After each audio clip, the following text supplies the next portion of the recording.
and my video is turned off. I feel like muted and video is a you thing. I don't think that's me being bad with tech. You No, I start don't. everyone with their stuff off, Well, so listen, then you that's can a choose. default setting, as we say in the business. Default setting. How you doing, buddy? I'm good. How are you? How do you say that last name of yours? Schichter? Oh my God. Yeah. Yeah. I No one nailed it. gets it. Thank you. You did. You did. Thank you. I appreciate that. There's a And first thank you for time. doing this. Thanks for being so like, I mean, listen, I don't know. I mean, I know we're recording this, so I'm just going to say this off the bat. I don't think I could have made this movie without you. So Whoa. thank you I mean, just like so much of my research was just watching your old shows. So thank you. Made my life easier. Well, those words mean more to me than you can imagine because I have been following this very closely. Now, just we need to tell the people the name of the doc we're talking about is Hmm. CFNY, the Spirit of Radio. And as you can imagine, I have a whole bunch of questions. But Hmm. what if I just play the trailer and then we talk about it? Is that cool? Yeah, sure. If you can afford the rights to the Rush song, yeah. Well, you know what? That's true. I cannot, but we're gonna do it anyway because Yeah, this is the it's on YouTube. West. We print the Yeah. legend around here. Here we go.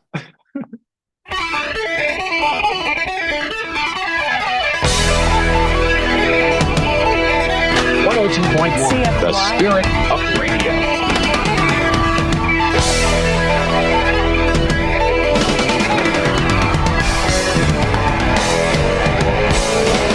Radio was a lifeline, and the CFNY was a trigger point that inspired the song, The Spirit of Radio. We began to break into North America when CFNY started playing us. The largest gig we ever played as New Order was in Toronto. Here with the Spirit, CFNY. It was You're the going to do first that. I'm going to do radio that too. station where we got the sense that the DJs actually loved music.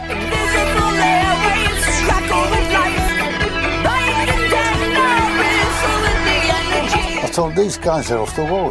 That's what give it its magic.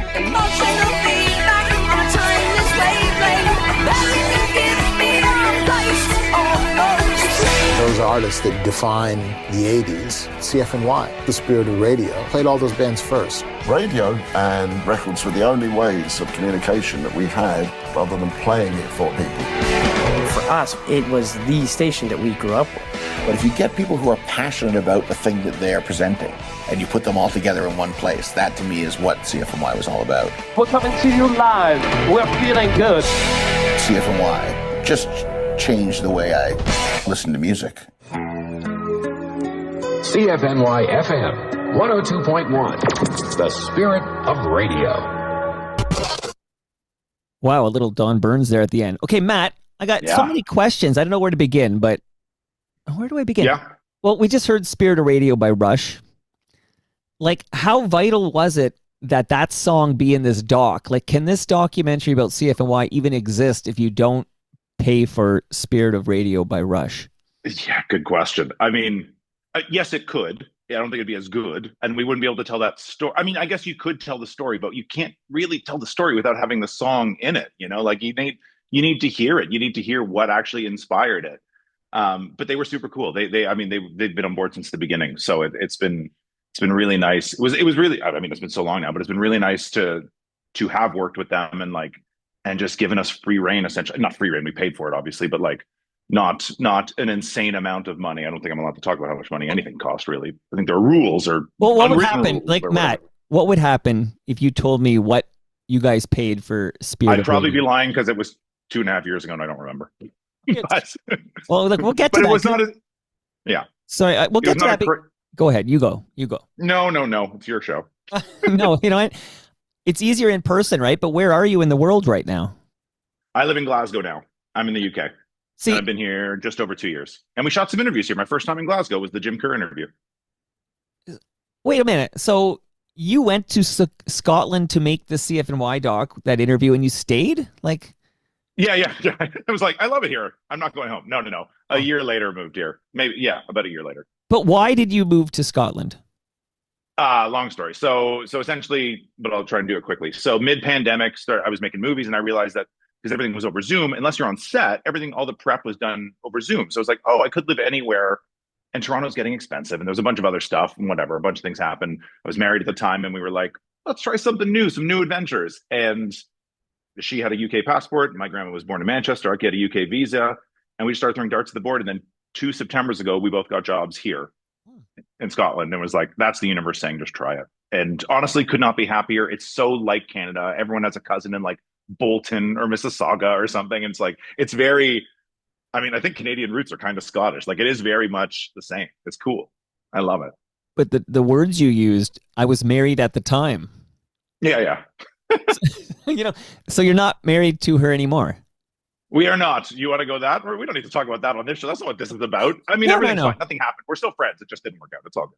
No one's interested in that story, but I just that wording was interesting to me, Matt. But, yeah. And so you're in Scotland, but are you a Toronto guy? Yeah, I mean, yes and no. I lived in Toronto. I mean, I grew up in Montreal, grew up in Waterloo for high school. So listening to The Edge for sure, in Waterloo, obviously a signal range. And then Toronto, I mean, some of my adult life, I did radio for a long time. And I mean, you were a radio guy, you move around a lot, you bounce around, things happen. But then basically 2016 to 2023, I was Toronto. When you say you did radio for a long, like, where might we have heard Matt Schichter? Oh, yeah, sure. I started at CJIQ in Kitchener, Dave FM in Kitchener as well. Yeah. And then where did I go? And then I went to LA to do an yeah, sorry, go ahead. Is that where you met Scott Turner? Scott Turner was one of my first PDs, absolutely. And Neil Mann. Neil was the first, and then Scott took over for Neil. I know. Oh, okay. Dude, small world. I know. And I didn't know who Neil was at the time, and I didn't know who Scott was. It was just like the PD of the station. And then you start to learn about people, and you're like, oh, you guys are like some of the guys of Canadian radio. And you were just like, you're my first boss. It's my new job. I don't know who you are. You're just an older guy to me. Like, but it's, yeah, crazy. Hey, was Jeff Lumby there, or am I getting my stations mixed up? Ooh, that name is very familiar, but I didn't work with Jeff. All right. I remember that, yeah. But you said you went to California? Name. I went to LA to do an internship at Indy 103, which is honestly like one of the coolest ideas for a radio station ever. It was this guy, Michael Steele, who I think is in Nashville now doing some stuff, but he did a radio station where basically like different DJs would come on and do their own show. Steve Jones from the Sex Pistols did like the noon show. Dave Navarro did an evening show. Who's the dude? Joe Escalante from the Vandals, or the dude Mighty Muddy Boss Tones singer, Jimmy Kimmel's announcer, whatever his name is. He did a morning show there too. It was like musicians playing whatever they wanted, kind of like a David Marsden thing, to be honest, now that I'm saying it out loud, which is interesting. Yeah. And like trying to do that model of the spirit of radio kind of in LA. And I would just gravitated to it. And I was like, I need to work there.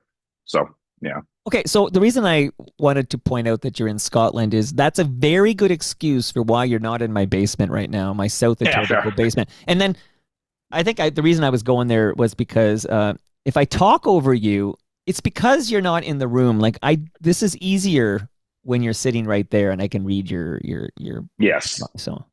So I don't. I used to do a lot of. Well, then as we are talking over each other right there, look at that. It's perfect. No, but I used to do a lot of interviews, and I used to host the show for MSN, and I would always try not to do a Zoom interview. Well, it wasn't Zoom at the time; it was Skype, because of the little bit of disconnect with timing. It's not the same. It's not the same. You don't get the energy of the person, No, absolutely. But we'll try our best. Well, I'm curious how you got this gig. Like in my experience, and I've never made a film, but like when I talk to people who make documentaries, there's these two roads. Like one is like, and this is often with Alan Zweig or somebody like that, but like often the road is like, I'm interested in this subject matter, and then you try to get funding to make the movie about this subject you want to make a movie about. But the other road is we like a royal we want to make a movie about this subject matter. We need to find a good director who can make this for us, and then that'll be a hired gun. Like, which road did you take to make CFNY the spirit of radio? More the second one. I've known Alan off and on, not like friends or anything, or more recently friends over the recent years, but like just knew him peripherally. When I was young in radio, he used to give me advice and stuff. But then my ex-wife was really good friends with him, and we took him to Fenway Park to see Paul McCartney for his 60th birthday. And for dinner just before that, I know, yeah, that was one of the best things I've ever done. It was amazing. But just before that, for dinner, we were having a pizza, and he was like, and he knew I had started doing some movies, and he was like, well, we're trying to get some money for a sizzle reel to do this doc on CFNY. And I was like, I mean, the guys that I was working for at the time had a slot I knew to fill in the fall, and they had money for a movie. And I was like, well, they don't do docs, but like, he used to work in radio too. He might be interested in this. Let me bring it to them. They won't fund a sizzle, but they might fund a full documentary. And then we did, and it spiraled very fast. And then by, I want to say November, we had this was in June, and by November we had our first shoot dates, and then we really, really did stuff in January, February to film. Okay, so of 2023. So I need to get, as you know, I am the official, documentarian in the podcast world of CFNY, et cetera. But I'm just curious. So, yeah, what year again was that? When you were hired to make this doc? I'm going to say that was the summer of 2022 because we shot in the winter of 23. Okay, Okay, and I didn't want to direct it at first. I said we should hire a director. I wanted to produce it, and then they were like, "No, but you used to work in radio and you've interviewed musicians before, like you would." And I used to direct some music videos too. Nothing anyone would have seen. They're like, "It's all small potato stuff," but they were like, "You're probably the person to do this." And you get offered a directing job of a film. I'm not going to say no. That's been my dream my whole life. So of course I was going to say yes. And it's about radio, and I worked in radio, like I was saying, and it's a love letter. You've seen it. It's a love letter to radio, really. I've seen it. So we'll dive into this more. We're kind of still warming up here, but I want to let the listenership know. I've seen two versions of this documentary. I've seen a version that I would say, even though it's probably listed at like an hour 29, like the credits kick in at like hour 17 or so. The credits start rolling, right. So that's your full. That's the full film, and that's you have blessed that version. Like you've delivered that as, hey, this is done. And listen, we can get into this part. I'm sure this. Well, we can hold on to this part. Like we have to get to this part, but maybe just as I set the table, here's my curiosity. You're going to finally answer a question I've wondered for a while. Okay. So in March 2022, so you're talking about later in 2022 when you get hired to make this doc. So in March 2022, I drop episode 1021 of Toronto Mic'd. Yes. And it's over. I've watched it. And you've seen it. Okay. So, so you saw it on YouTube. Okay. So I have in the podcast feed, it's like over 3 hours. Actually, it's 3 hours and 49 minutes because I added some audio and stuff. So almost 4 hours, which is primarily based on a Zoom I had with people like Scott Turner, Ivor Hamilton, Alan Cross, of course, David Marsden, Liz Janik, like a lot of people I see in your documentary on the Zoom. Mm-hmm. And then we just talk about everything from like the late 70s when it launches, CFNY launches to modern day. So I'm curious. So does the recording and dropping of episode 1021 of Toronto Mic'd, does that have any influence at all in this decision to finally make this love letter to CFNY? I think that's a question for Alan and Ivor on if that was like, okay, we need to do this now. It's certain, like I told you earlier, that episode certainly informed me a lot on the direction of what the story was going to be, because you guys basically went chronologically and just told the whole thing. From what I remember, I mean, I watched this like 2 years ago. Yeah, you're so right. Yeah, you're so right. And I'd be lying if I say I watched it in one chunk, because I do remember it being almost 4 hours. But I did. I definitely watched the whole episode. I know that. And you could probably go to my YouTube right now, and you'll probably see like that red bar on like 20 of your videos from that time. But so influence it. You'd have to ask them if that was like one of the catalysts to push it over the line. I think people getting up there in age and wanting to get the story told before, a couple of people pass on, and it was COVID at the time too, and everyone was kind of worried like what will happen. So there's a lot of that going on. No, makes great sense. So remind me, you're at, was it Wrigley Field? Where were you watching Paul McCartney? Wrigley Field? Fenway, Boston. Okay. Went to Wrigley to see Springsteen. That was my baseball tour stuff. So when was that? What month of 2022 was that? June of 22, I want to say. Okay, and you start rolling on this thing by the end of 2022. Yeah, we did a week in November, just the first interviews. I think just Alan, Ivor, and maybe Scott. I'm trying to remember who that first day was. Yeah, I mean, it doesn't really matter, but yeah. I need to say this. I don't know why I need to say this, because people have heard all three of those gentlemen on Toronto Mic'd several times. Ivor Hamilton, Scott Turner, Alan Cross. And I've said this as many times as I could, and I'll say it again. Three of the nicest human beings I've ever had the pleasure of talking to on Toronto Mic'd. Nice. I'm just throwing that into the universe, that these, in my opinion, and I still chat with all three regularly, and I like them all. They're all what I would call sweethearts. But just as we dive in, so March 2022. I feel like I'm going to do the, what is it? The average age of the Vietnam soldier was 26 years old. He was 19. Okay. So, yeah. March 2022, episode 1021 of Toronto Mike drops. Almost 4 hours, the whole history of CFNY. That's March 2022. June 2022, Alan Cross says, Mr. Schichter, we think you should direct a documentary about CFNY. And you are rolling by November 2022. Does that sound right to you? Yeah, I wouldn't say he asked me to direct it that day. It was more, we want money for a sizzle reel. And I was like, I think maybe able to find a movie. I would say some point in that summer, it was decided that I would direct it. So who paid for this doc? Like, I know you, like, who? Eyeball TV. Eyeball which was TV. the company I was working. Highball TV, which is a company I was working for at the time, making this. Well, I wasn't working for them. I was a freelancer, but like I had made I had made 2 movies with them at that point. I have a question. Does Chorus pay for this at all? Like, is Chorus financing this at all? No, as far as I know. I mean, I'm just the director on this, right? I mean, I did a lot of some producing stuff too, but finances is not me. So I believe it's all Highball, but I don't. Now, of course, your doc, which I've seen, doesn't cover any of the Chorus era. The only allusion to the Chorus era of CFNY is a on the screen after you talk about Martin Streak. It doesn't say Chorus, obviously, but it says that he was let go, and then 2 months later he took his own life, and he is missed, and all of that is true. But there is no Chorus in this doc. But did Chorus have any like editorial involvement? Like, did they have to approve? Yes, I don't remember the exact wording from the contract. Not that that really matters, but we did have to send them a cut for approval, and within like whatever the standard language is, if you don't get back to us within 7 days, we will, take it as a mission of you are fine with this. And I don't think they did get back to us. I don't think they had any issues with it. And that Martin Streak thing, I can understand why you're bringing that up and asking that question at that time. We tried to make that as politically correct as possible because who really knows, right? And there's someone that's making a movie of Martin anyway, I think. I mean, he's been trying to make the movie for a long time. So Mr. Dunlop, right? Mr. Dunlop, who did phone me. Maybe he saw the trailer and he phoned me. I didn't have a chance to answer the call, but he calls me. Big Argos fan, so shout out to the Toronto Argonauts.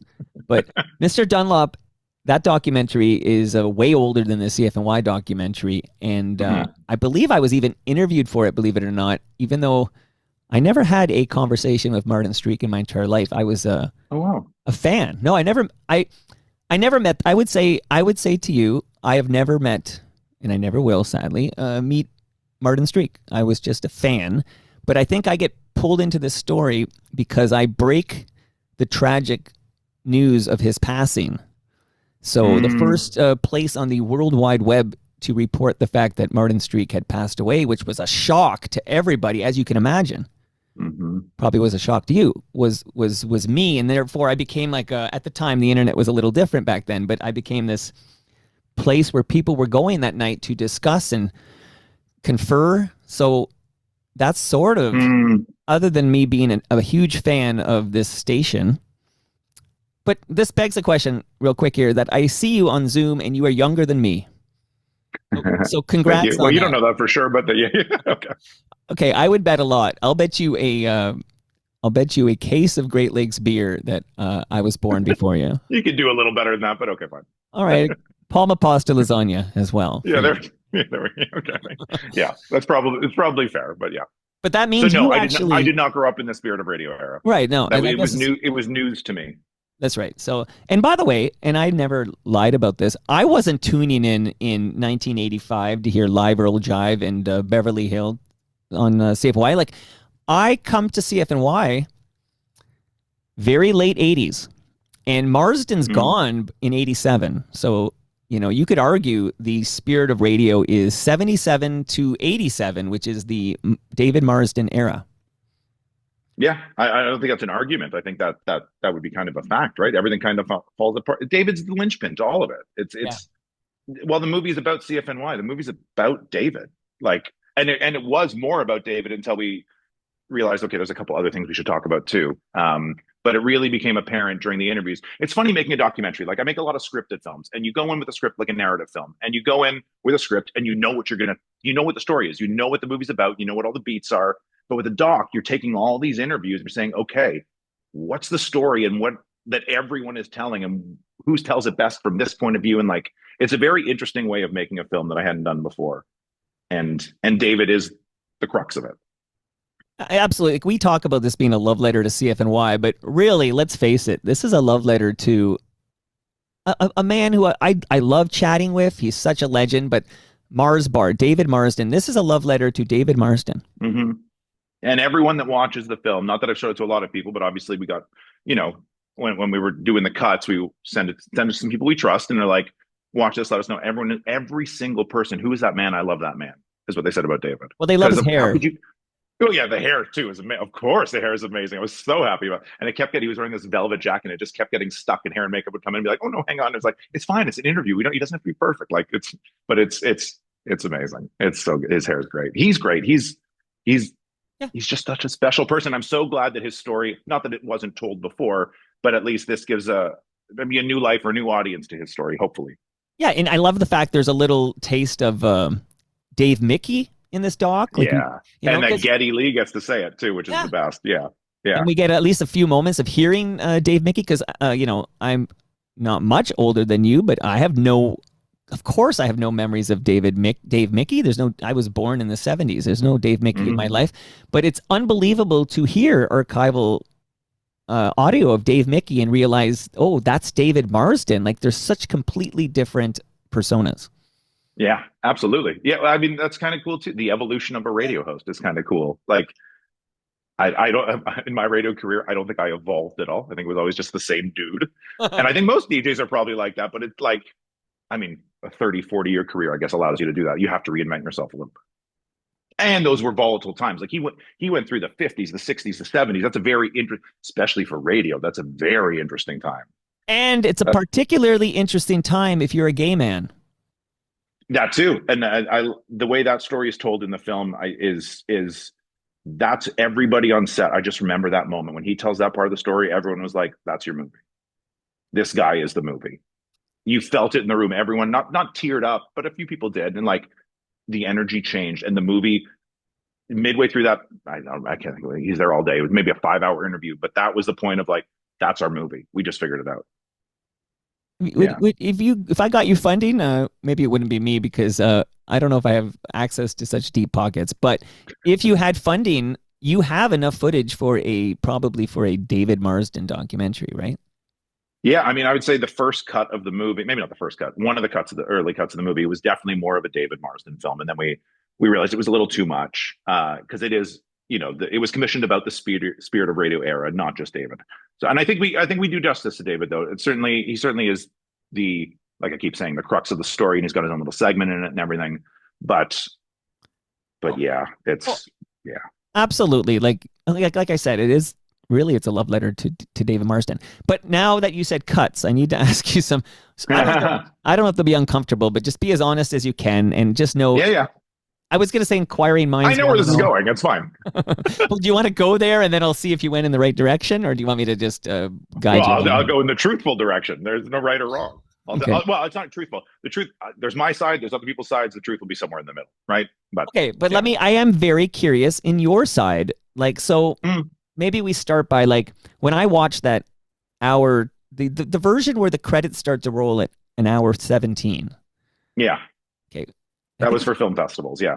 So when did you complete that version? That was picture locked on New Year's Day of 2024, and then sound mixed and colored and delivered.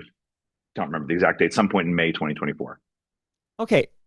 So you deliver this, and I'm going to guess there was previous versions that maybe our executive producers pushed back some. You can tell us, but like, was there a previous? Yeah. Which is fair, as they should. That's part of the job. Is you get a bunch of people. It's not just my movie. The movie's made by committee. Like, this works. This doesn't work. This is incorrect factually. We got to switch it this way, or little bits and bobs. Or I don't like. Part of the problem with having people, and this didn't happen on this particular film, but this has happened before, where people are concerned with the way they look, and they're like, I don't like that shot of me. Can you get rid of that? That did not happen on this. No one ever did that. Thank God, because that would have been crazy. But there were like little bits and bobs. I mean, I told you about the one thing of there was a Clash album cover that Ivor didn't like, and I was like, well, we've already paid for it, and it's already gone through the graphics department, and it's now December 28th, and we're handing this in 2 days, so can't change the photo anymore. That kind of stuff.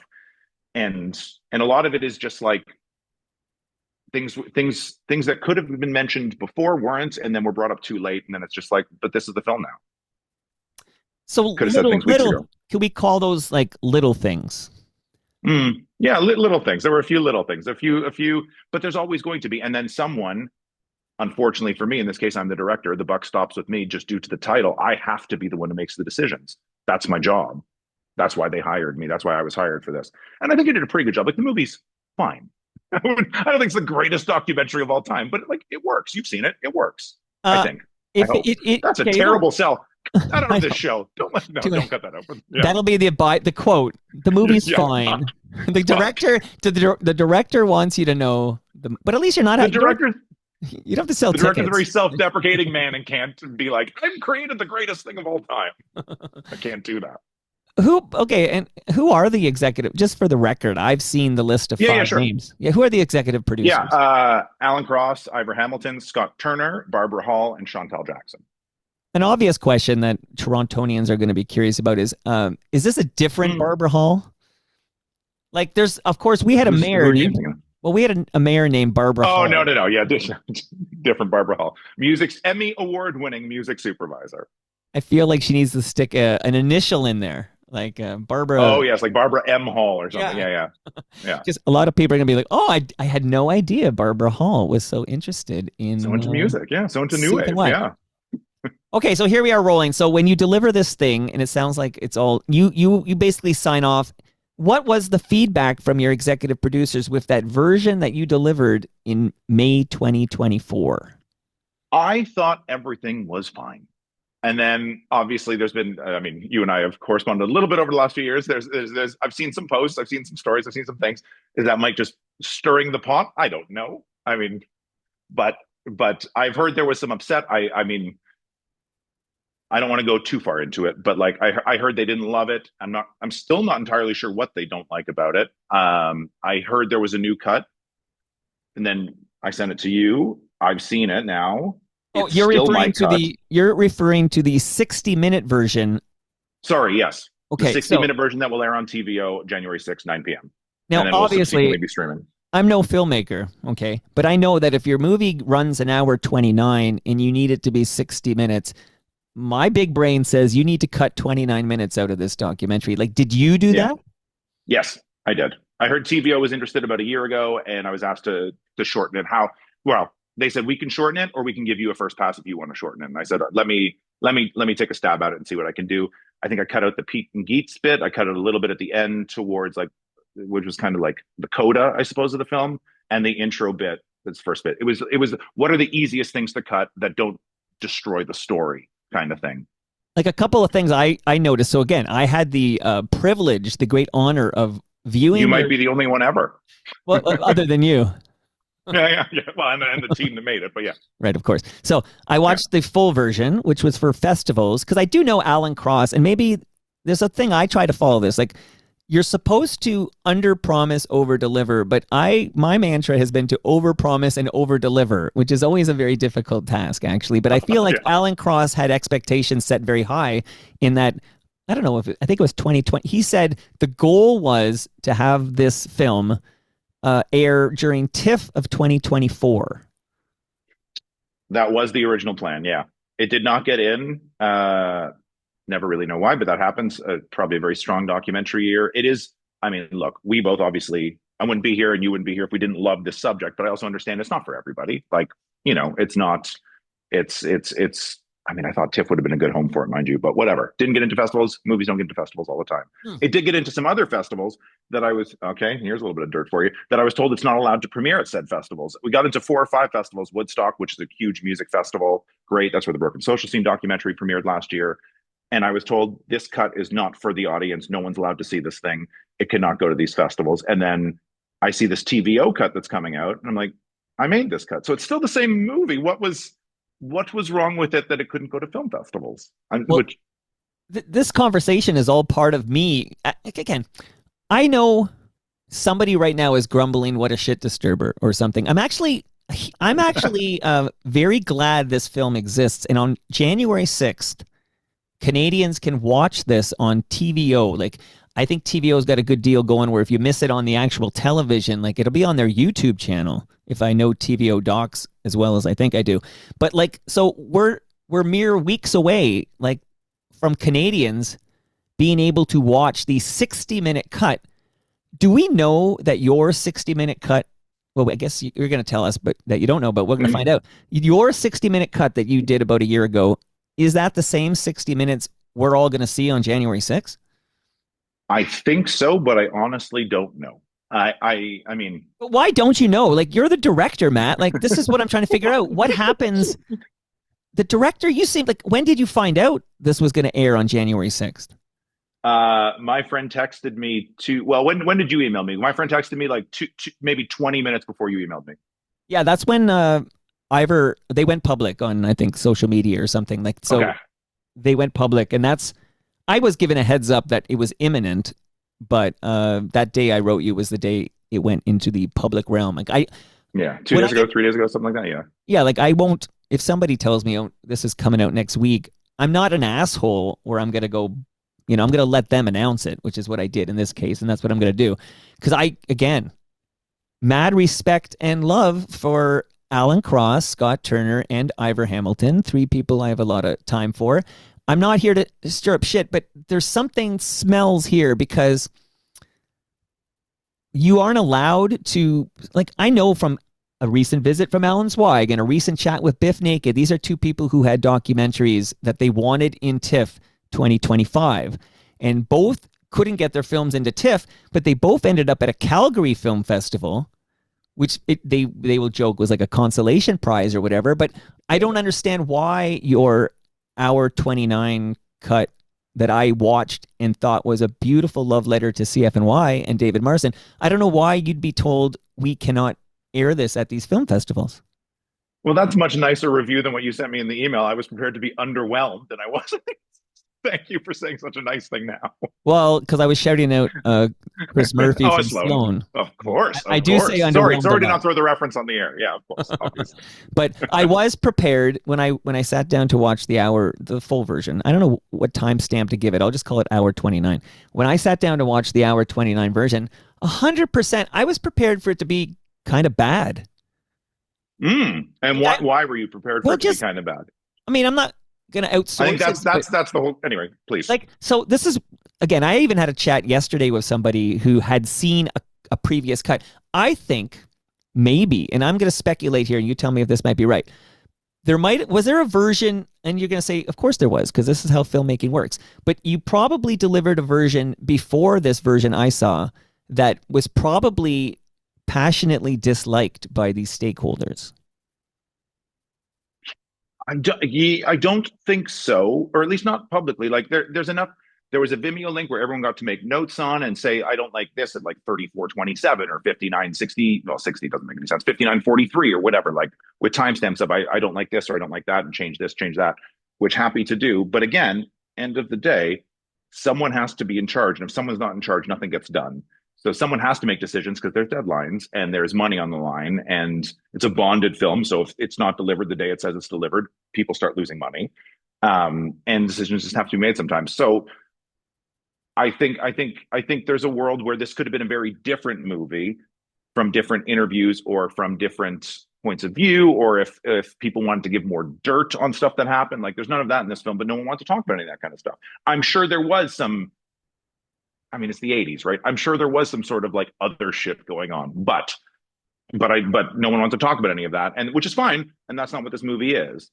But it's what's my point here? Well, no, I'm going to help you because I keep referring to it as a love letter to CFNY, and I think everybody with like the nostalgic vibes, the love for CFNY will feel good watching this film because they're going to see all their old friends. You're going to see the old yellow house, and then you're going to see the strip mall in Brampton, and you're going to, I think it's a good hit of nostalgia for anybody who misses the old CFNY. Like, it's a love letter. But when you write a love letter to somebody, and I've written a love letter or two in my time, Matt, I'll tell you right now, there's no warts in there. This isn't a warts and all experience. No. And your bosses, am I right? So those 5 executive producers are like, well, I guess you work for that company, what's the name again? Highball TV. your boss is Highball, and I guess Highball's bosses are those 5 executive producers. Am I right at all? No, no, Okay, tell no. me. So in this case, the executive producer is basically just a vanity credit. Usually, an executive producer, someone who puts money into the film. We wanted to give them a credit that had some gravitas too, because it was their idea. They did create the pitch. This is their thing. An executive producer felt right, but technically, the hierarchy of a film, it would be the producer, which is Highball, director, and then the EPs are somewhere in there too. But like this one, this is a little different because they didn't actually put money in. And Highball is putting up the money, right? Highball is putting up the money. Yeah. Okay. So you report to Highball. So was there ever a breakdown? Like, was there, like, obviously you deliver this version I watched, this hour 29 version, but I guess at some point they say we need a 60-minute version because TVO is interested and TVO wants 60 minutes. So you did you did what you did. And a couple of parts I'll just say that did disappear. And, you know, you have to make cuts. Like, I think this is just simple math. Like, you can't fit a 90-minute doc into a 60-minute slot. Exactly. But you must have thought, I will just speed this up. And well, if you notice the credits in the new one, they just I was very interested because the credits tell you who was interviewed but didn't make the final cut. Okay, that's in the credits, and I could see it. So I had to, because we did so many interviews and we just can't fit everybody into the movie, unfortunately. Like even Earl Jive, I can't believe. Like, he's in there. He's in the long cut, but not in the short one. Okay. Which I watched it again last night before talking to you. Another, I will shout out. Humble Howard was in the long cut but didn't make the shortcut. He looks at Fred in the shortcut. Yes. He's there. He's beside. Yeah, he's beside Fred, but he doesn't talk. And a couple of other. But it's also not his era of the station, right? Like Humble's not there at the time, so it doesn't really fit for him to say anything really. You're 100% right, and you're 100% right. This is like you're kind of So I'm going to get to that in a moment, but again, we're all over the place. But what you have here is a curious cat who actually gives a shit about this content. So, and I don't know why I need to repeat it, but I feel like I don't want people to think I'm tearing down something because it's a beautiful love letter to CFNY. But when you write a love letter, that's where I was going with this. When you write a love letter, there's no warts in there. And I'm going to compare this to another doc I saw, but before, called 299 Queen Street West. But in this, because I saw that. Oh, you saw it? I haven't seen it yet. Okay. Well, you might never see that, brother. I was at. Yeah.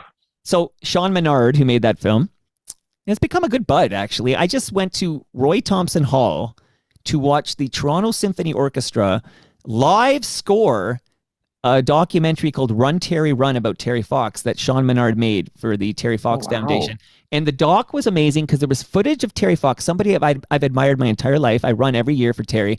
Footage of Terry I had never seen before. And I can't tell you what it's like to see a documentary at Roy Thompson Hall when the Toronto Symphony Orchestra does the score live. It was unbelievable.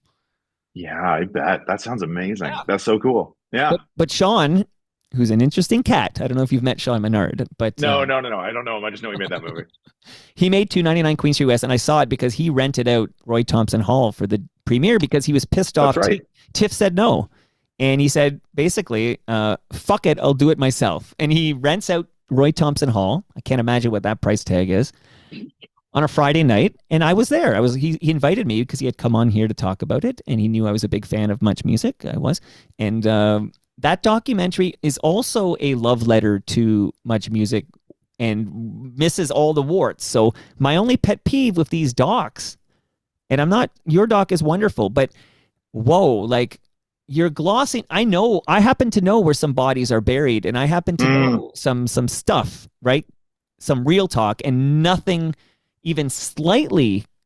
The most controversial line in there is that one line where it says, Martin Streak was let go, and 2 months later, and the controversy part is that he was actually let go, because a lot of people think he was on the air and then he sadly took his own life. But no, he was let go before he took his own life. But there is no, what's that called? Not drama, but friction. No, there is. I mean, there's a little bit of drama in the film, just with the station going to receivership, and then of course the saving of the Spirit of Radio stuff. But yeah, internal drama or like. But even that, my friend, even that. I'm sorry for interrupting here, but you're talking to a guy who has been archiving this stuff forever. Yeah. Even that, you don't dive into the fact that I would suggest the listener revolt that is so famous, and dear Mr. Bates, no longer with us. Shout out to Ridley Funeral Home. But that is covered briefly, that there was a revolt from the listeners, but that was financially backed by the company trying to buy it. Like CFNY adds George Michael and stuff, and you do absolutely cover this because this alt station post, around when, this is why Marsden has to leave it. This alt station adds a bunch of mainstream tracks from people like George Michael, which is top 40 at the time and very non-CFNY. But McLean Hunter put in their bid saying that people want the old format back, and they, those people were in a room testifying. So please sell. So McLean Hunter plays a huge role in this listener revolt, but none of this is in the documentary. No, and it's probably because no one talked about it, and we were trying to get the story done, or someone talked about it but didn't explain it correctly. I'm trying to remember. I mean, we did like 60 something interviews, but if it's not in there, it's because there was no way to tell it correctly without a bunch of title cards or a bunch of explaining things, and it was like this, it doesn't work. Or maybe we decided to. I mean, I agree. Watching it again for the first time in a year, I was like, oh, that ending is fast. It doesn't. It could be drawn out an extra minute or two and really dived a little deeper, but I mean, but I don't know. You run out of time on a movie. I don't know. No, and also you're answering to Highball, and the stakeholders probably don't want that stuff in there. That's a bit messy. Like I wouldn't, that conversation never happened, so I wouldn't insinuate that. They would have probably let me put anything in there creatively that way. But you talked to 60 people, and all 60 had nothing but glowing things to say about the entire experience, right? Pretty much. Yeah.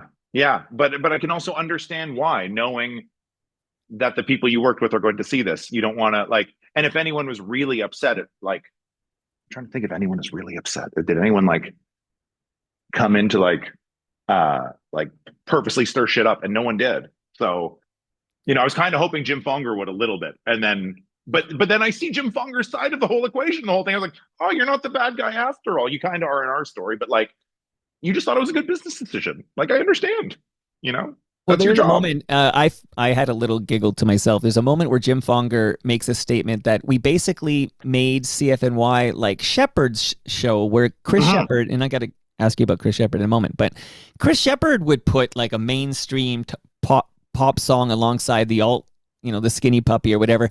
And I just thought, I've never really heard that reasoning, because it was obvious they were trying to go more mainstream so they could boost the sales price if the ratings went up. This seemed very obvious to me what they were doing there. It's a good way to, this niche, cool audience that you were catering to isn't very big. Mm-hmm. And Shep was the big star at the time too. And if what Shep's doing works, why don't we try that more? Which, at 40 something, I understand now. In my 20s, I definitely quit radio stations because we flipped formats to pop. And I was like, fuck the man, I'm out of here. I'm a rock and roll guy. And now I'm like, what a stupid kid I was. What was I thinking? But that's what Marsden does, and that's what Ivor Hamilton does. These people didn't want to work for that station because they loved the music. This is a time when that radio station was hiring people who loved the music. They weren't just hiring, I think a good, and I work for Humble and Fred today, but I'll say the whole the gentleman, I had him on Toronto Mike, and his name will come to me in a moment. It was a great chat. But Humble, I mentioned Jeff Lumby earlier. Well, Humble Howard and Jeff Lumby had a morning show in Montreal, and that's why I know Jeff's name. Right. Yes, they had a morning show in Montreal, and Humble Howard was tapped on the shoulder and just said, "Hey, we would like to recruit you to work at our station in Toronto, Brampton, but we'll call it Toronto." And the rest is history. That was 1989. Those two gentlemen are still recording today. But some of the friction, which obviously this is a bit late for the doc and wouldn't make sense in the doc, but when you are hiring somebody because, not a morning zoo necessarily, not like Jesse and Gene, but you are now hiring somebody because they're a broadcaster and not because they love the music. I'm pretty sure Howard would tell you he was listening to Steely Dan, which is fine. It's cool music, but he wasn't there because he loved the music. That change, is that's where you get the Civil War on the inside of this strip mall in Brampton, where you have the people there because they love the music, and then you have the people brought in because they're good broadcasters. Yeah, and honestly, there's a lot of interview footage about that. It's just we had to end the story at some point. We figured that the story ending even Danny Elwell quitting on the air. Great story. Would have loved to have put that in, but that's just after. And how do you, right. We've already switched ownership at the end of the movie. It gets confusing. Oh, we switch ownership again, and then this happens, and then Right. Reiner comes in, and then this happens, and it's like it starts to jumble the ending too much. And we were like, we'll just end it. The spirit of radio is saved. That's our whole story anyway, really encapsulated. Alan has a great line to end the film on, and we were like, that he says it, like that has to end the movie. I And actually, we won. Yeah, absolutely. And, yeah. You're trying to get a lot of stuff in. Like, it took me almost 4 hours to tell this story on Toronto Mike, exactly. and you're trying to do it. I wasn't allowed to do that. No. Yeah. I wrote a note, so I watched it again. I watched the 2 versions of it, but in a nut, you want me to hear like my snarky synopsis of this doc that I enjoyed? I don't know. Do I? Well, I think you're hard on yourself. Like you kept, it's fine. If your job was to make a love letter to CFNY, you succeeded, brother. Like this is thanks, man. Beautiful. And it's also like the first interview I'm doing for it too. So like no one's seen it yet. So I don't really know what it feels like for people who actually care about this. Well, I haven't even gotten. And I've seen it 1,000 times, and I'm never going to be happy with it because I was like, and I'm watching it yesterday. I was like, fuck, I could have shot that better. I could have lit that better. I could have, that's. I only see my mistakes as any good director would. Well, I haven't even got to the hard hitting stuff yet. This is still warm up time. But here's my synopsis. Ready for my snarky synopsis? You ready, Matt? Yeah. All right. It's very brief. Lord Marsbar created the spirit of radio, and for a decade, this was the world's best station for music, where DJs played what they wanted, and then Suits fucked it up, and then the listeners revolted and saved the station. Yeah. That's the story. And along the way, we spend some time with the living legend that is Geddy Lee, so we can definitely, there's a good portion where we hear Spirit of Radio, and we talk about what inspired that song, and that's beautiful. We get a pretty good synopsis of who was David Marsden, and how did he end up as program director, and what was different about David Marsden.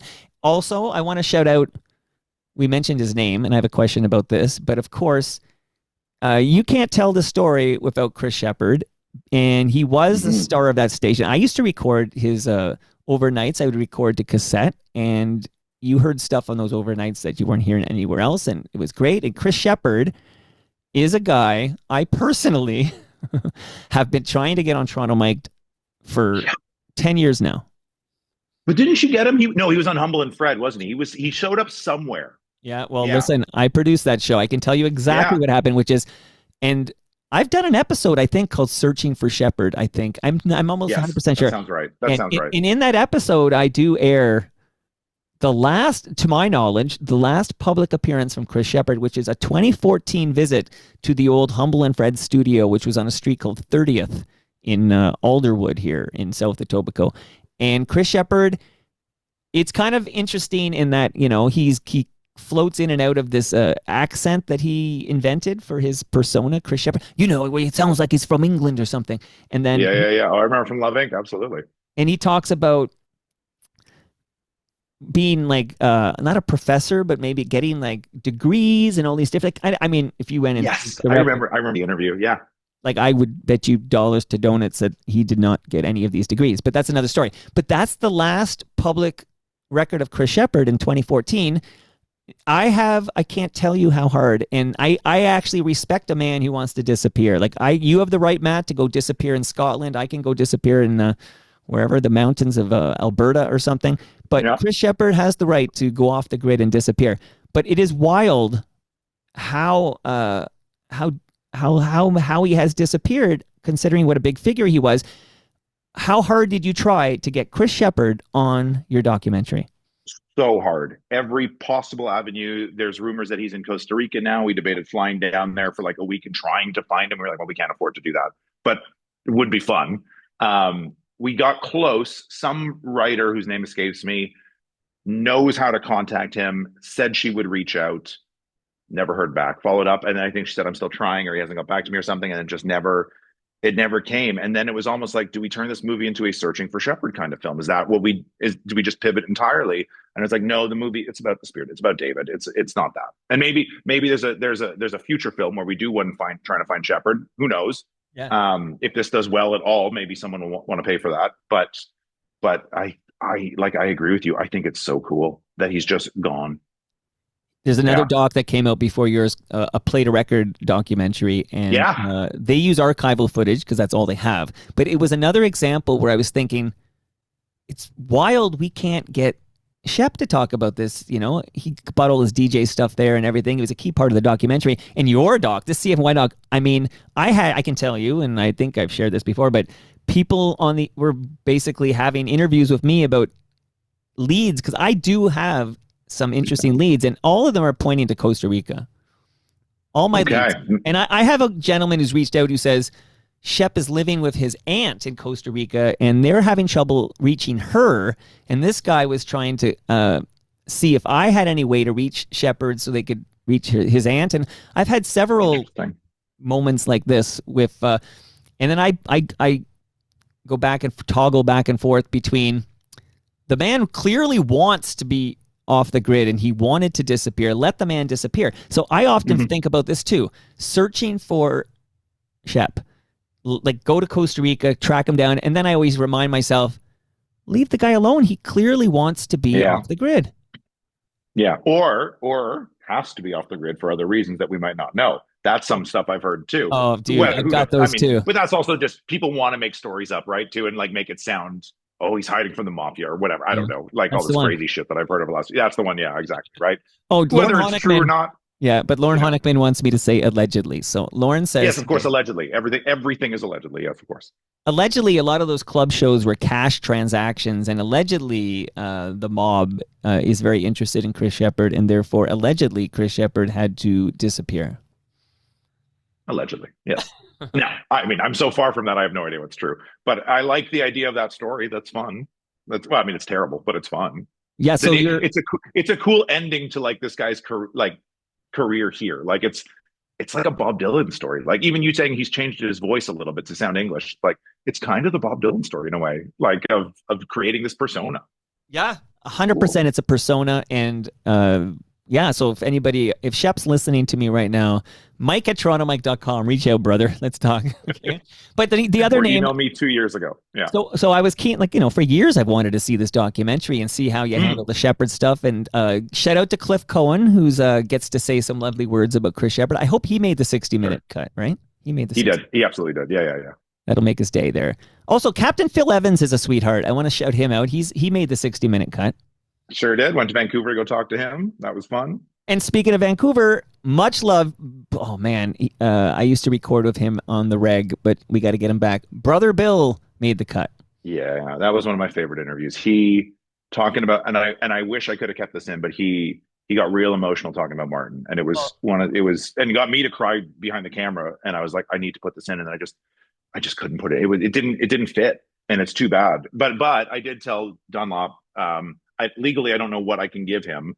But if I can give him the footage of anyone talking about Martin, it's his. Like, because I have so much. Do you think that doc will ever come out? The Dunlop streak doc? I think making a doc. I mean, having done one now, it's really hard. It's a lot of work for not a lot of money, and it's a lot of clearance. And people want money for footage and videos and music, obviously, and all that stuff. You do need to do anything music adjacent. You do need some money behind you because.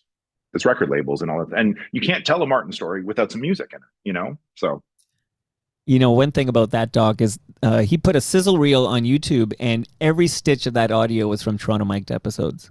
There you go. Yeah, that's like, there you go. I'm hearing Robbie J, who is not in the doc because he comes a bit later. But a lot of people who knew and loved Martin have been on the show. Of course, you got Alan Cross and anyway, I love all these people. They're all sweethearts. No wonder there's not much dirt. I'll tell you later. Exactly, right? Everyone's so lovely.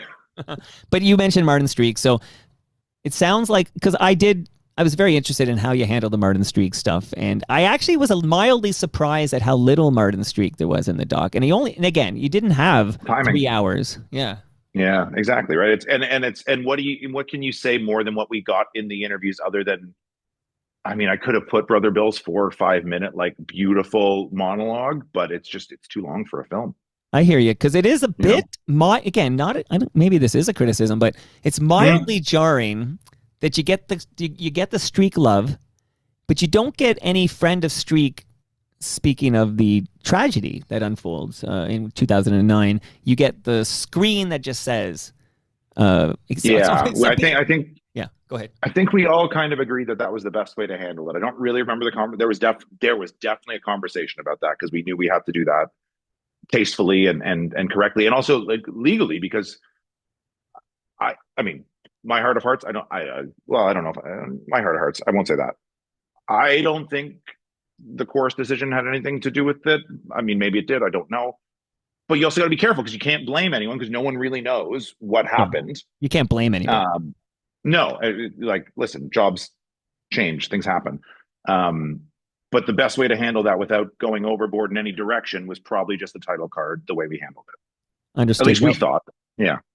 Understood. And then one more name I just want to ask you about because he's completely absent from the doc. And I know you're going to tell me it's because you guys end this doc in like, I don't know, 1990 or so. It's kind of, around there. But it was interesting to me that there was no reference to the late, great Dave Bookman. The late, great... No, of course, Bookie. Sorry, it took me a second. Sorry. Yeah, Bookie. So Bookie... I wanted to end it with yes, I actually had I had something. I'm trying to remember what it was. I haven't thought about this in 2-3 years. Right. There was I wanted to dedicate it because he, in my mind, took the spirit and carried it on. Like, Bookie was the spirit of radio for the 90s and 2000s.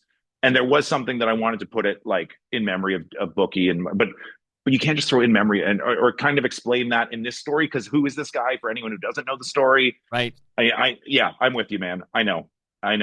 Good point, though. You're not making this doc. You know, if somebody actually finances this thing and expects some return on investment, you can't make it for CFNY heads.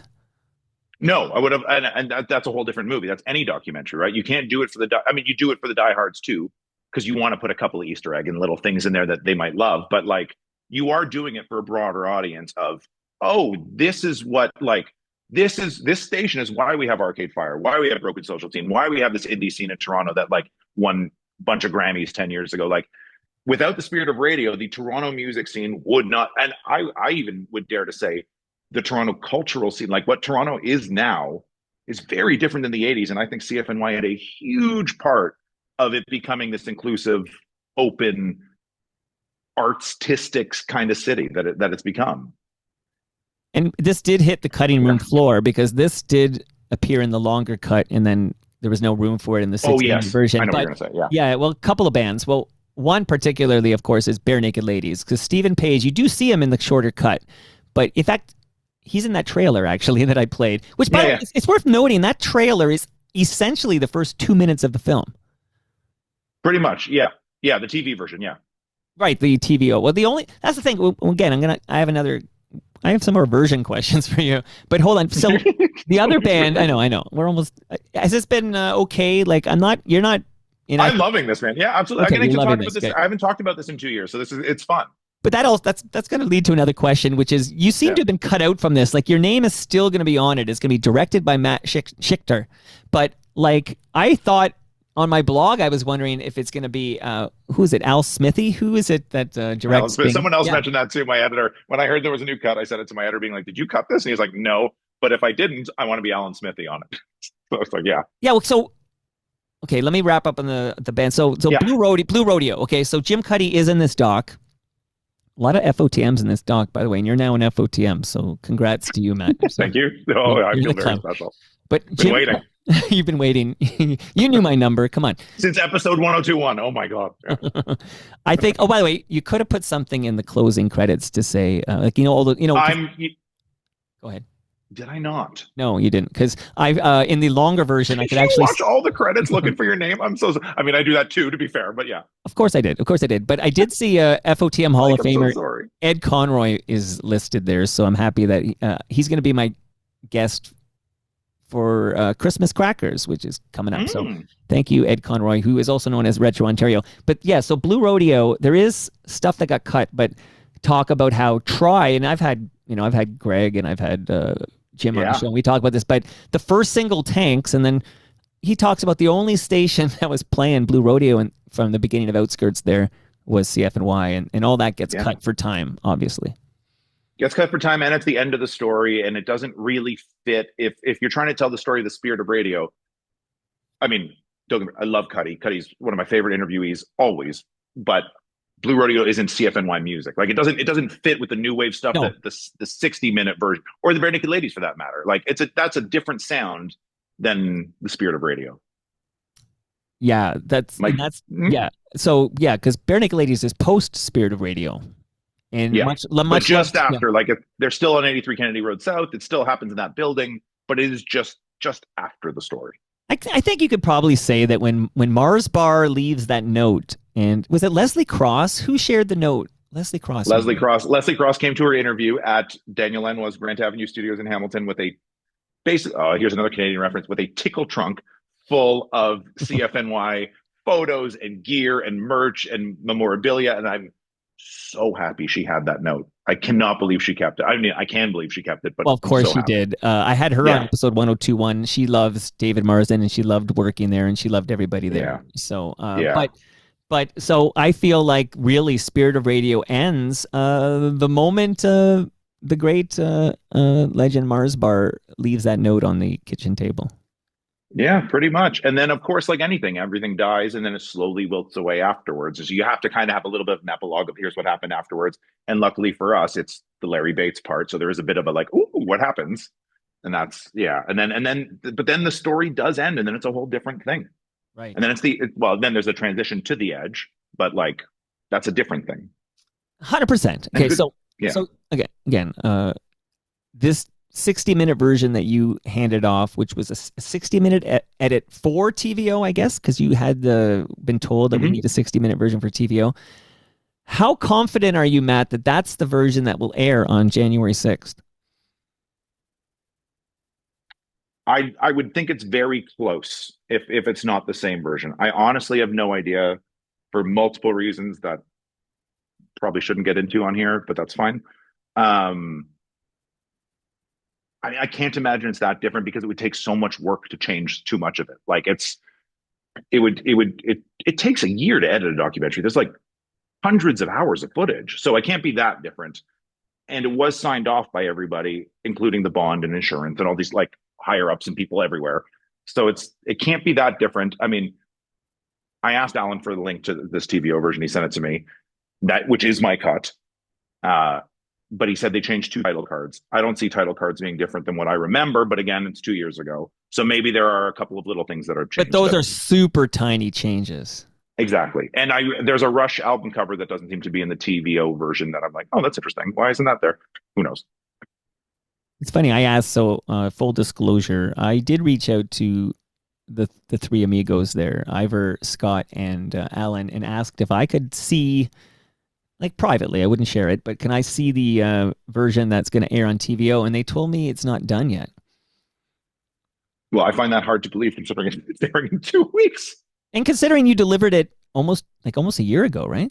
Yeah. Now, unless they have made change, again, they might have made some changes. And at this point, I don't really care. But I mean, it's a little frustrating. But so, you mentioned this is your, are they even going to want you to do any press? Like I joke about the Alan Smithy thing, but we don't know. So as we speak, we don't know what's going to air on TVO because we're just... I guess not. That's kind of mysterious. That's kind of fun. Okay. Your voice and cadence, may I tell you, reminds me of Mike Eppel, who in this market shows up on breakfast television and 680 News. The timbre of your voice, very similar. Okay. Thank you. I'm sure I recognize his voice if I hear it.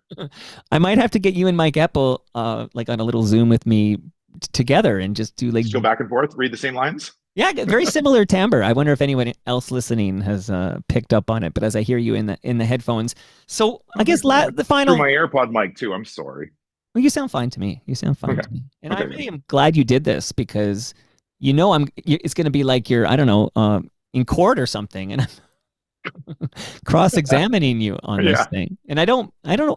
I guess I'm wondering because I've heard from multiple sources now that this film has been edited by somebody else.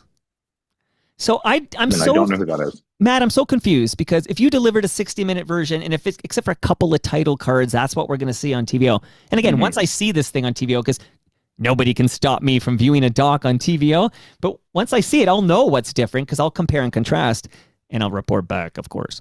But I don't understand why external editors would be involved. Like, what if they needed a couple of title? I don't understand. I don't understand what's going on with you and this documentary.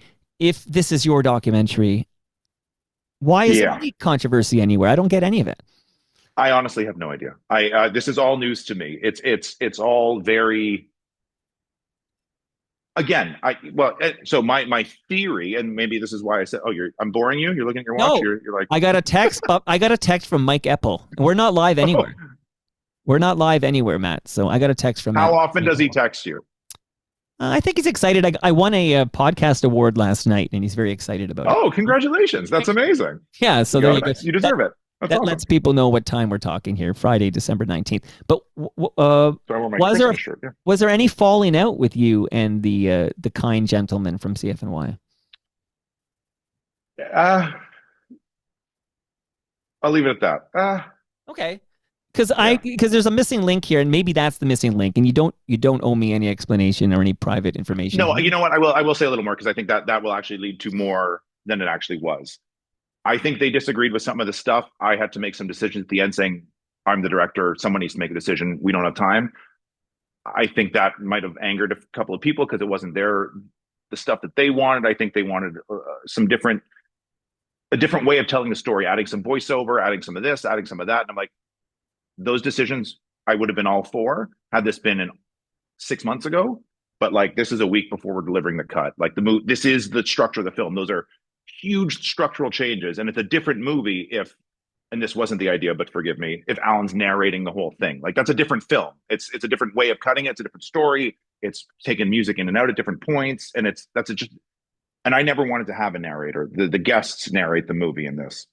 But the guest, it's not a show. The interviewees narrate the film. Which I like. I like that better than having the narrator. And it's a different, and maybe the narrator version might have been a better film. I don't know, but that it was too late in the process to change those kind of creative decisions. And I think that might have been part of it. There was also some stuff with Highball that I'm not going to get into that I think all of us are not happy with. And I think honestly, a lot of it has to do with that more than us bickering. Creative choices, whatever. We'll get over. We're adults. Who cares? There's some other stuff that is a bigger problem. So I did get a statement from Alan Cross because I was curious. I knew that things would have to come out of a 90-minute doc if you're going to fit it into a 60-minute slot, even though the credits are impossible to read because in 2 seconds you get like 20 minutes of credits. I'll tell you this. I didn't do that. That was sped up afterwards. I didn't. Is that even legal? Yes, because you see it like, when what channels are they? When it goes full screen and then it goes to the little corner and then so it is. Yes, it's. Yeah. I sped them up, but I mean, maybe I did speed them up that much to hit the time, but it felt very fast watching them yesterday. Here's the quote from Mr. Cross, who's always been very kind to me. And he always answers my emails. And there's very few people like in that universe where you can write them an email and they'll actually reply to you no matter who you are. That's true. It's very few people. A lot of people, it's like, I will reply to you if you can help me get a gig that pays money or something. But no, he'll reply to everybody. So love to Alan Cross. Cross is not his real name. Maybe that's a documentary. Okay, so Alan writes me, the final 20 minutes of the film followed the station after 1991. TVO trimmed that to keep the time period to 1977 to 1991. That's it. And to give some context, that statement, that reply to me was because I asked, because I'm a former gifted student, probably had too much brain damage to still be a gifted person. But I know that if you got a 90-minute doc and it needs to go in a 60-minute slot, you've got to make some cuts. But my question was, did they and their editors add anything to the doc that was not in the 90-minute version? That was my specific question, and this is the reply from Alan Cross. So I don't understand why Alan says TVO trimmed things to make it 90 minutes if you delivered the 90-minute version. No, sorry, I said that wrong. I don't know why he says TVO trimmed things to keep it 60 minutes when you delivered to me so I could watch your final 60-minute cut. Yeah, that's news to me. I mean, I definitely, I didn't even use Miles. I cut myself that part on my laptop because I knew it had to be quick because I wanted to watch it. And again, it's good. I'm here to The tell version you. I sent you, Yeah. which came from Alan, whether or not that's the final version, again, TBD until the 6th of January. Oh, I have assimilated. Oh, what have I said? 6th of January. That's how they say it here. But I think you and I both know it's January 6th. Well, no, but January Oh my 6th God. has a Yeah, January 6th connotation. has a whole different connotation. I just realized. Danny God. Elwell and I were We'll talking be calling about it that. the 6th of January then. We'll be calling it the 6th of January for the TVO premiere.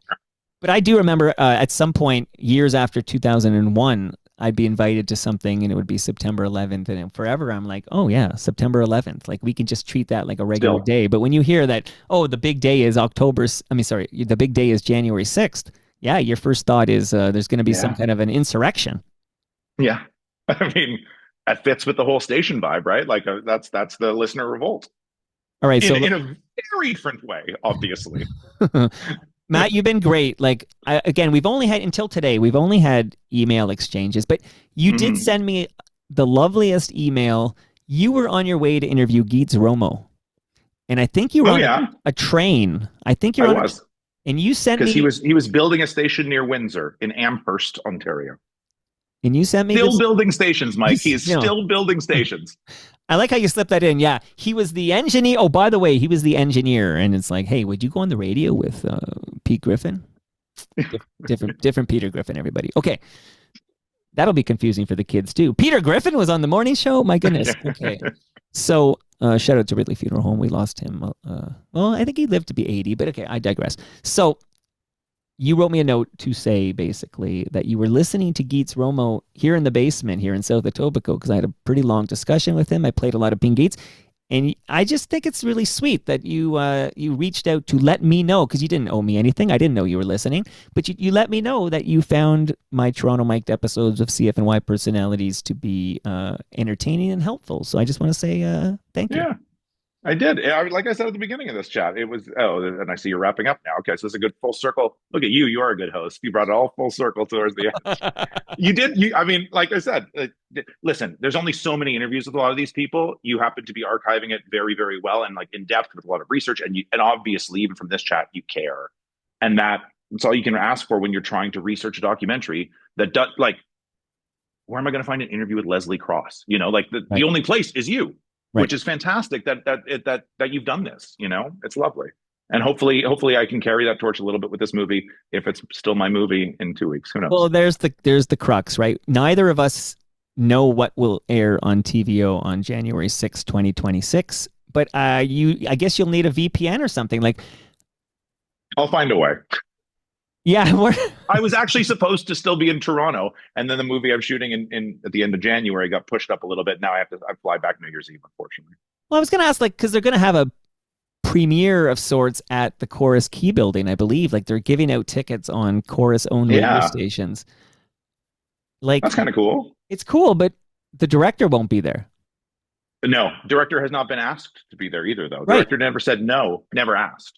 Now, that could be of my issues with Highball, but that's... Okay, yeah. But there is definitely something here. So when we see the version that airs, and we haven't seen the version that'll air, if it is, like, we don't know. We're speaking about a hypothetical here, but I'm wondering how different it will be from the 60-minute cut you shared with me, and I'm wondering if it's too different. And again, it may not be different at all. I don't know.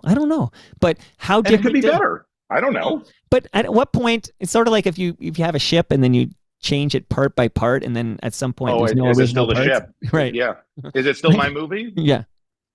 I mean, if it's not, and they still credit me as director, I might take issue with that if I hate it. But if it's like, if it's 95% and they wanted to change a couple of things or add a couple of things, I think 2 years ago me would have been really pissed off about that. I think now I've made 3 or 4 other movies since. My head's not there anymore. It's their story to begin with. Okay. Yeah, you were hired gun and you did your best. Yeah. I think you did a great job, and we'll find out together what airs and if it's any different. And then maybe if it is different, maybe you and I have a very quick catch up on Zoom and talk about it. Okay. So tell us what you're up to now. You know what I like? I like that there's a little mystery right now over the holidays of will it be the cut, will it not be? Not that anyone cares other than me or you, potentially maybe a few dozen other people, potentially. But I think that It's a little story for the media. If anyone cares, they're listening to Toronto Mic'd. Okay. And I've been criticized in the past, like, and I always think about The Man Who Shot Liberty Valance, which I just watched in its entirety a week ago, maybe 2 weeks ago. But of course, we've been quoting that movie forever because at the end, it's like, this is the West when legend becomes fact, we print the legend or something to that effect. And I always wonder, like, sometimes with these things, especially like when people who it's so close to their heart, like people like Alan and Ivor and Scott, their legacy is that they were there. Like how many people were there? Well, they were there. Like, this is their legacy. CFNY, what a special time. So, and this is sort of a monument, like a tribute, a love letter to this time that they were a part of this, and they can share it with the whole country on TVO. And I understand they're looking for distribution outside of Canada, or maybe they're working on that and should have an announcement at some point, which is kind of exciting. But you're a hired gun to deliver that, and I think you delivered it, and I think it'll be fascinating for me and the people who give a shit, and there's more than you think, to find out.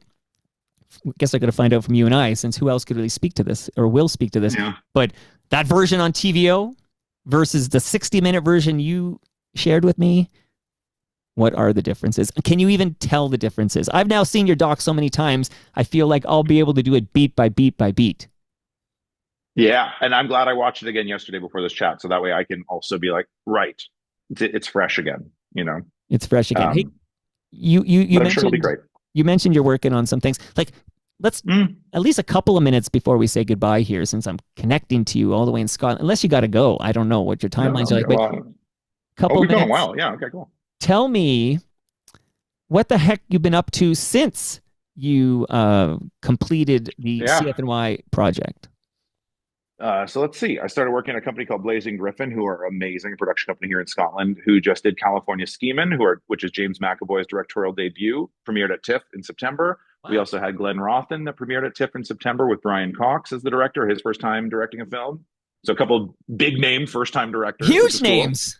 Cool. Yeah. And California Schemin' will be out in April. I don't think there's a date announced yet, but it is maybe the most proud of thing I've been a part of. It is such a great movie and a love letter to Scotland, love letter to music, and I think your fans will like it as well because it is a music story at the end of the day. I'll tell it briefly. True story about two rappers from Scotland, 2003, who realized that the Scottish accent was a little too hard to understand, put on American accents. People thought they were actually Americans, got a record deal, got pretty big, had some hit songs, and then they got discovered and it all fell apart. And it is phenomenal. It is. James McAvoy.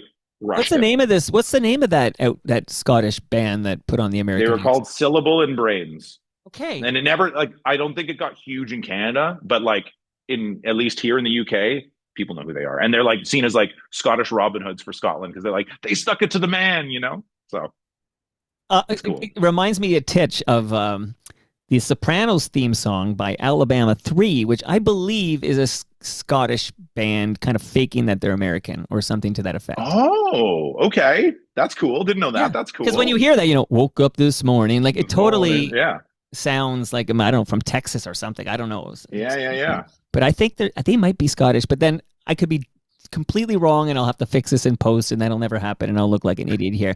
All right. So I know twice now I think I said I was rapping with you and I should have, except I do a quick question I forgot to ask because we did bring it up and then I got distracted as I typically do. But 299 Queen Street West, you haven't seen it.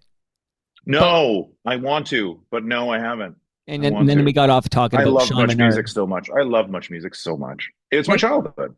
Yeah, but you know what happened? So Crave was going to stream it and then I guess music. They didn't pay for their music license. They didn't pay for their music licenses. Essentially, it's what I heard. Whether that's true or I think you're. I don't know. But I think you're right there. There was a music licensing issue, and Sean, for whatever reason, is refusing to sort of rectify it. So it sits in some hard drive in limbo. Well, or something. It's probably very expensive. It's my guess. It's probably if not hundreds, tens of thousands of dollars. If he moved on to other projects, I mentioned Run Terry Run, but I feel like if he really cared, you could fix this with a edit, but that is a lengthy and he's moved on to other things, right? You could fix it. That's the thing. That's the thing with the movie. It does live forever, but you as the filmmaker have moved on to other things, and you're like, and it's like I used to interview a lot of musicians, and I'm sure you have too. And at some point, they just say the song's never finished; it's just abandoned. Like at some point, you have to say it's done now, Right. Because what am I can't add another guitar layer, or it's going to be too much, whatever it is. But even though I'm wondering if there were lessons learned from that doc that were like, for like you do have some music. We mentioned Spirit of Radio, but there is more music than that in this documentary. Yeah, there's Simple Minds, there's OMD, there's Is Buzzcocks here's something we haven't. Yeah, Go ahead. It's something we haven't mentioned at all. Is Brandon and Ohad from Broken Social Scene scored the whole film? Right. Which is really cool. Yes. Yeah. Yes, Brendan Canning. Oh, it's too bad we're doing it right at the end. That's too bad. Well, it's okay. That was a big get for me. I was very happy when he said yes. No, that is a cool fact to drop. And then now I just realized I mentioned that in the credits, when you could see the credits, which was the long version. So you guys on TVO, you'll never be able to read these credits. Trust me. Well, I can slow them down. You can. Don't you? There's a button to slow. I watched it at 0.25 speed. Okay, think about that for a minute. Still too fast. It is unbelievable. Unbelievable. I've never seen anything like it. And I know what you're talking about. Mike, you have any idea how hard it is to do credits? It is the most painstaking thing on every single film because legally it has to match all the contracts and has to be correct and everything. Yes. And this is on not just my movie, every movie I've ever worked on. It is the hardest part of filmmaking. And of course it just flies by and no one will ever see it. But that's fine. But there is a screen, because I have seen the longer version, in which you there's two screens I thought were interesting. One was a list of people who had passed on. So it said dedicated to the CFNYers who got their wings. And I know that is a Mars bar phrase for when you pass away. But it was interesting to read the list of CFNYers who have got their wings. That was interesting. These are people who worked in the Spirit Radio era. And we had to put someone in. We had someone passed away while we were doing the credits. Jim Reed. That's right, JR. Jim Reed's in the doc. And I remember I got a lovely note from his wife when Jim Reed passed away, because I learned that Jim Reed was a listener of the program and he was a big fan. I had no idea. But yeah, nice. Jim Reed. And in fact, when I recorded episode 102.1, I guess it was just 1021. At that time, Liz Janik was on the show, and her husband, Peter Goodwin, was ill, but he passed away sometime between then and the completion of your film. But the other screen I wanted to talk about really briefly, and this is really for my buddy Rob Pruce, who will be here early January. But I wanted to, there's a screen where it thanks the people who sat down for interviews but didn't make the film. And again, there's more people. I saw the 90-minute version, people who didn't make the cut. Now, more people have been cut since then. But one name I saw there was Sandy Horn. And I'm curious, because there's a lot of talk about OMD, and you mentioned New Order, Peter Hook, and all this. So a lot of Brits and people. But was there any thought? Because to me, Burlington Spoons is such a key part of CFNY. Like, was there ever a thought of a little Spoons in there? I certainly was. I wouldn't have sat down with Sandy had there not happened. But it was again, you don't know the story until you go through all the interviews and you say, okay, what are the segments? Who says what about what? And who says it best? And who you saw the long version. So there's that little bare naked ladies part where how much money did we win from CFNY? Was it $1 million? Was it 50 grand? Was it 500 grand? You kind of piece the things together that work for that segment. Oh, I know the answer, by the way. It was $100,000. It was 100. Is that what we come to in the film too? I don't remember. Well, I know this because I've done my own research. Okay, Matt? Yeah. No. But I'm asking you because you just watched the long version. I haven't watched the long version in 2 years. Yeah, it's is that what my film says? Yeah. Okay. Good. Good. You got it right. But Howard thought it was. That's where Howard got cut off on this part. But humble Howard thinks it's 50,000, and someone I don't know who it was. Somebody said $1 million or something, which is Alan says $1 million. Yeah. But that allowed us to get people to say different numbers, which was just a fun little bit to do. It was fun. But anyway, so yes. So somehow, to answer your question, I don't remember why. I mean, I remember her face being in a cut almost towards the end. I don't remember what it was about, mind you, but it just, and it's so hard because these people get out of their way to do an interview, and you sit down with them, you spend an hour with somebody, and then you're like, I'm so sorry. But so this is now the last question. You've been how many times are you gonna rap with me? Yeah, this Jesus is the last. Christ. You've been amazing, Matt. Honestly, you are an FOTM for life, brother. Remember, this is now an award-winning podcast, so this is a big That's deal right. for you. That's right. And I suspect you will not be invited to do any press for this film. This is my vibe. Okay. Okay. So this I is mean, it. I'll do some. I mean, we're doing some right now. I've got a couple other. I mean, people know it. I mean, I've got a couple other things we're going to talk to. Yeah. Oh, okay. Well, people are reaching out because they see, oh, like I've got. I mean, obviously, I worked in radio for a long time. A lot of radio hosts are friends of mine. They're like, "Do you want to do my show?" I'm like, "Of course I'll do." Yeah, it says directed by Matt Schichter, Yeah. so people. And it's about radio. It's a good thing to talk about on a radio station. Yeah, especially because radio's dying, Matt. Do you know this? Oh, really? Maybe that's one of the reasons I decided to switch careers. I don't know. It's hard to believe. There was another doc, a guy named Roger King. Do you know Roger King? No. So he made a film. Movie. He made this a is with film. The 3 stations at Davidson, right? Well, no, it's called we play what they play what they want, or we play what we want. Like I think it has I in it. I play what I want. Yes, that movie. Yeah, and it's 3 different DJs, like Americans, but one of them is David Marsden. They follow, and it's interesting the timing of that, because when I saw that doc, when it finally got released, it was shortly after the good people at The Rock in Oshawa had said goodbye to David Marsden, because when they made the doc, it kind of had this exciting ending where Marsden was still playing what he wanted on terrestrial radio, and it was just interesting timing that era did come to a close. But okay, I threatened to ask you one more question. So, last question. I like to follow CFNY and Much Music and the City TV and everything, but I also am very interested in the Garys, and to a point where I was moderating a panel discussion at the Red Room at the Masonic Temple when Gary Topp recently put out his book. I did notice there is Gary Cormier. Gary Cormier talks about trying to get CFNY because that reception was so poor when they were in the Yellow House. And I noticed there was no Gary Topp, but I did learn from the credits that Gary Topp sat down. So I guess you only needed one Gary and Cormier got the tap. His story was better than something Topp said. I don't remember. I don't remember any of these interviews anymore, really, other than what's in the movie, because I've gone through them so many times years ago. But again, it's one of those things. I'm sure Gary Topp said some lovely things, but it just, at some point, someone has to make a decision of being like, this doesn't work for this. And unfortunately for me, I'm the bad guy. Somebody has to be the bad guy. Matt, that's you. And I can't wait to find out how close the TVO airing is to the 60-minute cut that you made.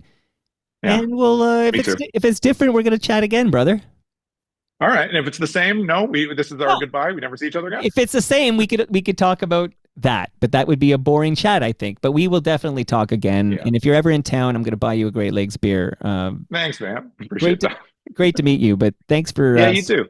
Spending 90 minutes of your day with me. Is that where we're at? Yeah. Yeah. I mean, I have noticed a lot of emails come in. I should probably go do that. All right. You take care of that. Thank you, Matt. And hope you. One day to meet you in person. Thank you. You too, Mike. Thanks, man.